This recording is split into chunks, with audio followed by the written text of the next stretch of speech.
Hey, this is Josh with Raleigh Moves, and today we're going to just talk about the CAC West. You basically got a meeting where you had some huge developers saying that they're going to build tons of units, and then you have these little people that own their homes and are finding it less and less affordable to live here, trying to build an accessory dwelling unit, a granny flat, called a lot of things, but basically an apartment.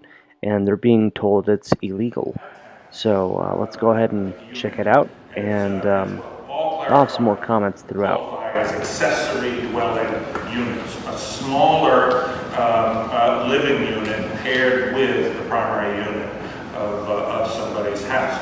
Experts all seem to agree that more or less they can diversify housing stock and add more affordable units without cost to taxpayers. Give homeowners flexibility as family needs change. Your boomerang kid boomerangs. Or you'd like your aging parent or parents to live close by but not renting your house. They can be rented to help pay the mortgage or provide a way to downsize without moving out of one's neighborhood. Right? Sometimes people will build the ADU, and when they're ready, they'll move into the ADU and rent the primary unit. By adding residents to existing neighborhoods, again, according to experts, ADUs use fewer resources, support walkable, transit-oriented communities, and are sustainable. So, what's the problem involved? So this is a timeline. I'm not going to go through it all, but back in 2013, when the UDO was being finalized, ADUs were included citywide, as we say, by right. At the 11th hour, though, they were eliminated. Up until the 1970s, they were legal throughout the city. In 2014, the planning department came to me in the College of Design and said, "Can you help us get this back on the table?" And we ran the Mordecai Backyard Cottage project. We paired with Mordecai CAC and the Person Street Partnership and worked with residents of the Mordecai community to test the feasibility of backyard cottages in their community. In 2015, the CAC petitioned City Council to create a pilot program allowing ADUs. The planning department went to work. They conducted an analysis of Mordecai and a survey of residents, and then they put together a draft ordinance that came before City Council, who did not take action but referred it to the Growth and Natural Resources Committee. During that time, in 2017, the Wake County Affordable Housing came out recommending that all Wake County municipalities allow ADUs, and then following that, an ADU advocacy group formed, of which Heather and I are members. We've written letters to council, but perhaps most importantly, we took most city councilors, two at a time, on tours of ADUs, existing ADUs in Cameron Park, because many are grandfathered. If they were built before the 1970s, they're grandfathered in. So all to say that Raleigh City Council has been debating ADUs since 2013. So you do that. What are some of the fears? What's holding us up? Well, we fear we're going to lose our privacy. We're going to end up with incompatible structures or worse, neighbors. I think that's Katy Perry. Or out of control parking. Our infrastructure is going to go kaboom. We heard when we ran the project about college students are going to move next door. I think everybody thought they were going to get that. But instead, you're probably going to get this. A nice college student who maybe will babysit for you. Like I think was mentioned, right? Our cops can't afford to live in Raleigh, they live in Johnson County, and our firemen can't either, or your mom. That's more what you're going to get. At least that's what research has told us. So why do we have these fears? Well, granted, any policy changes that may affect one's home and neighborhood can raise fears, and ADUs are no exception.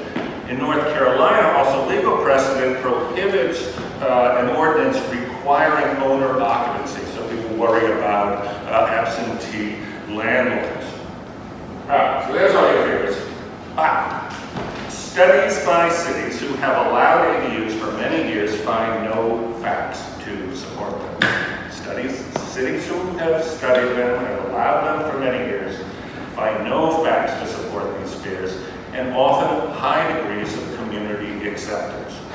All major cities in North Carolina allow them. Locally, Cary, Apex, Morrisville, Wake Forest, all allow them. Planners in Charlotte, Asheville, and Durham report that they have not received any complaints about ADUs.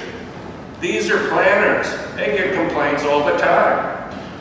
Brett Bianchi, who used to be in the city here, he's a planner in Charlotte. When I asked him about it, he paused, he said, it's a non-issue.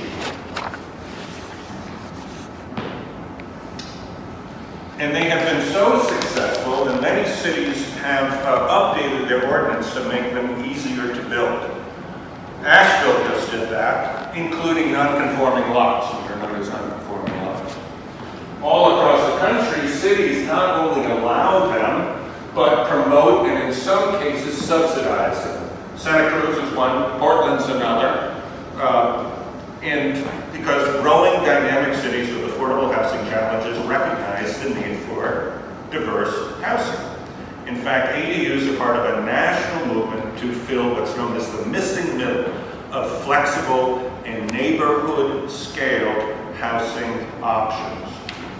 As I mentioned, Raleigh's got ADUs in its older neighborhoods, in Oakwood and Cameron Park, for example. Allowed because they were built before they became illegal in the 1970s. Right, in the 1970s it was like a blight and disinvestment. I showed a slide one time of the bands we were listening to in the 1970s. That's how long ago it was. Funkadelic, Hot Buildings, Blood on the Tracks.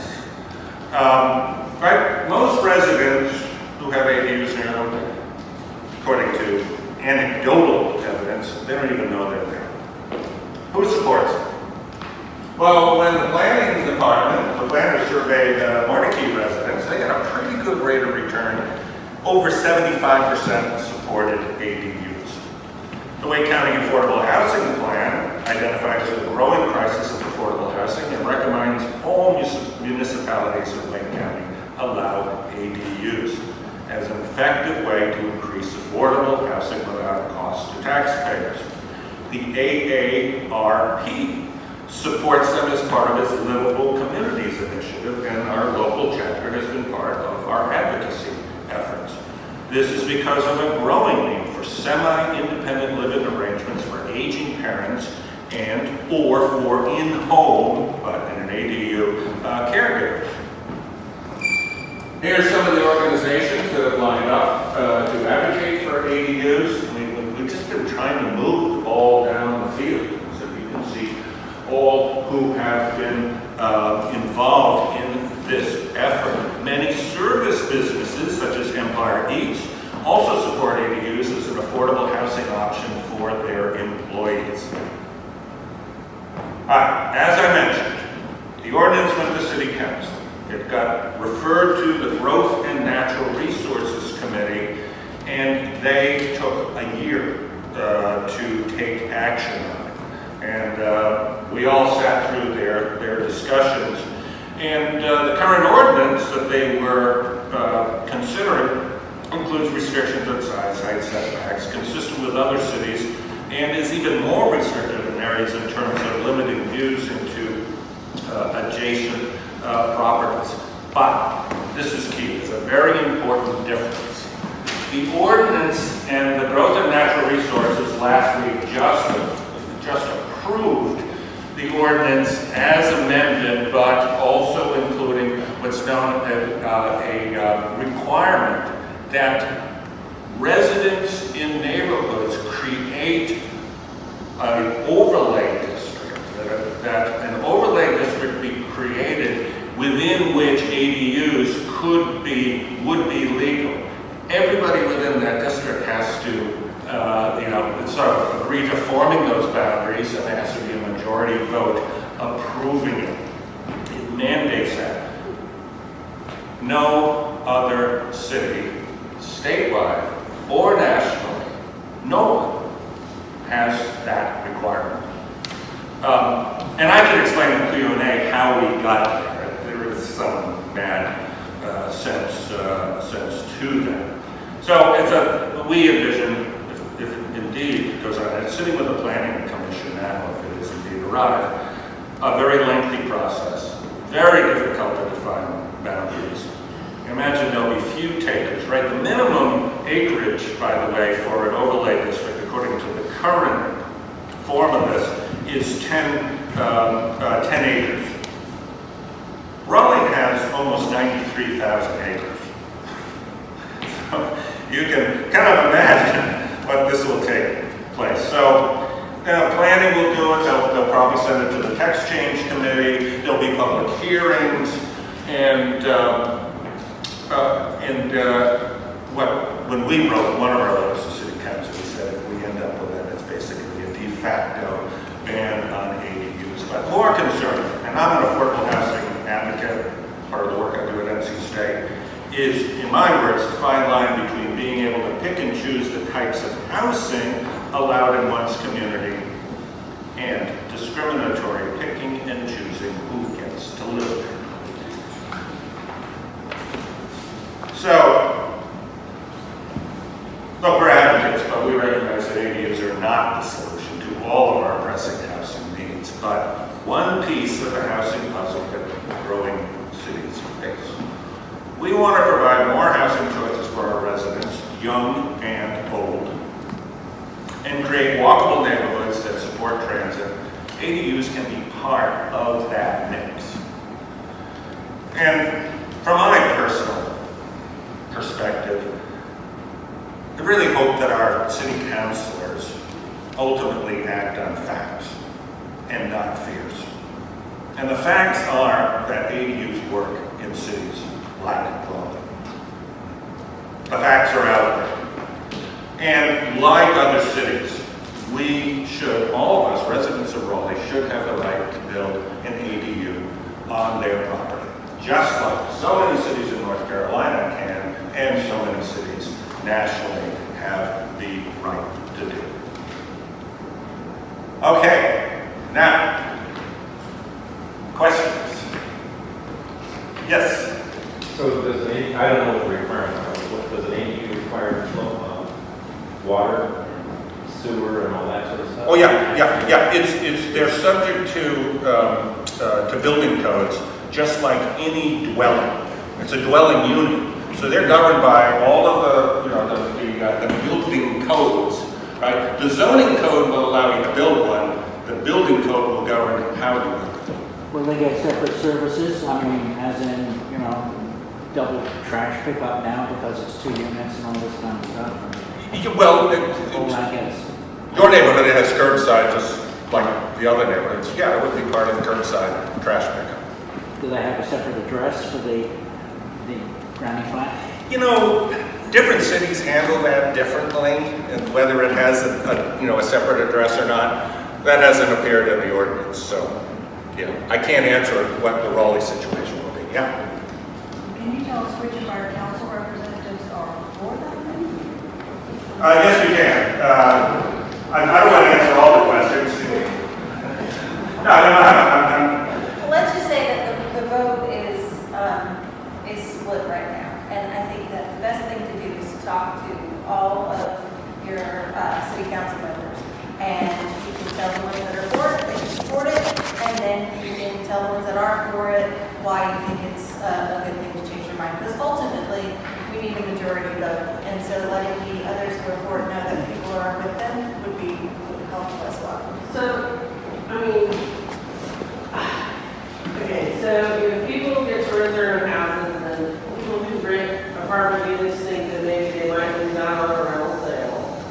They think there might be competition of lower rents available. I'm trying to figure out what the rationale behind the market, people who are opposed to it, like what they're, aside from let us know when you figure it out there, but there has to be like something that they're protecting by not allowing accessory dwelling units.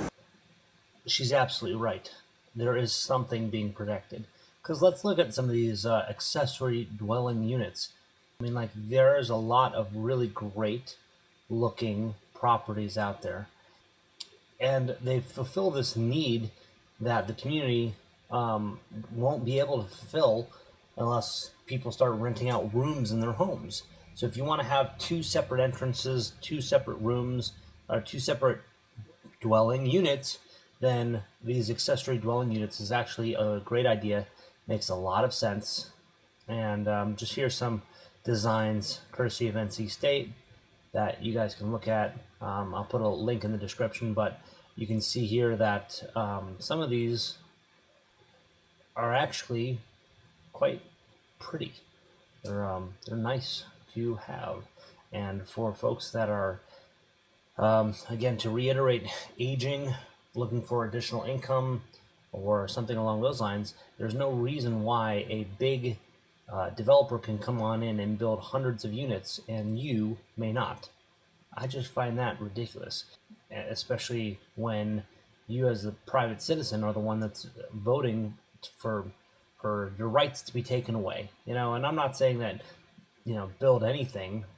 Obviously, like the professor had said, all this is covered by zoning and also your code enforcement.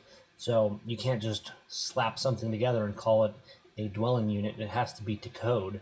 But when we go ahead and take a look at the actual facts, like he kept saying, these are not a bad thing for our community. Inside Wave. Near Inside Wave, in that kind of area, there's an office building to our west and a couple more apartments to our east. The site basically this is Trinity Road. This is the existing office building over here. There's a stream buffer over on this side and our north, and then Wade Park is way up here. We ended up with 3 buildings. 2 of these back buildings are what we call 3-floor splits. 3 floors on one side, 4 floors on the other, in order to take in the grade, because this whole site basically drops 60 feet from one corner to the other. This other big L building is where we have amenities. We also have a tuck-in garage underneath, and then 4 floors above that, and that is basically going to be the main building that everyone will see. There's 154 apartment units. It's a fairly small complex with amenities here, some over here.